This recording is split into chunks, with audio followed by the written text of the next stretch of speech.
And I'm a big fan of that. Like, there shouldn't be 5 most important. There probably should be 1 and maybe 2 most important metrics. Okay. And too often people, we get distracted by information or things that we can't impact that aren't as important.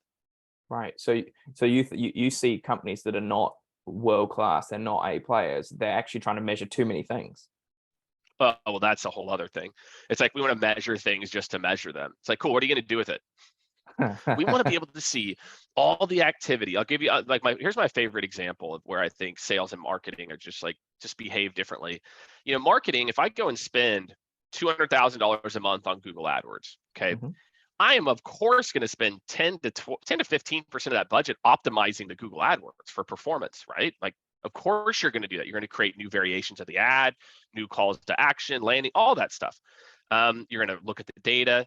But when it comes to measuring effectiveness of outbound, we look at it like every 6 months and we rewrite sequences. And so people want this data. Well, we want to be able to see what sequences are working and what sequences aren't working and how do we optimize? Like, what are you going to do with it?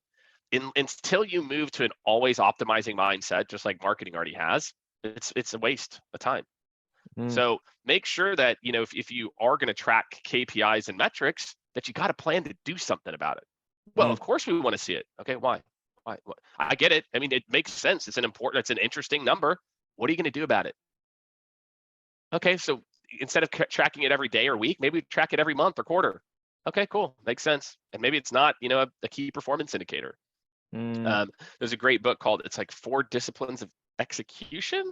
I think that's it. It's by Stephen Covey, Franklin Covey's, Stephen Covey. And he talks about this, leads and lags.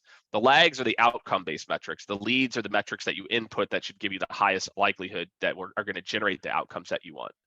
And so I think just making sure that the KPIs and the metrics and kind of data points you choose to track are ones that are actually going to have an impact on the outcomes that you want, and trying to limit that to like, what's the one thing, if I said, hey, to achieve this, what's the one thing that would get you 80% of the results or whatever it is? And most companies have that. Most companies have a lever that is just not being pulled or not being optimized enough that could have a much bigger impact, because they're trying to track too many things. And so then they don't really know like what to track at the end of the day.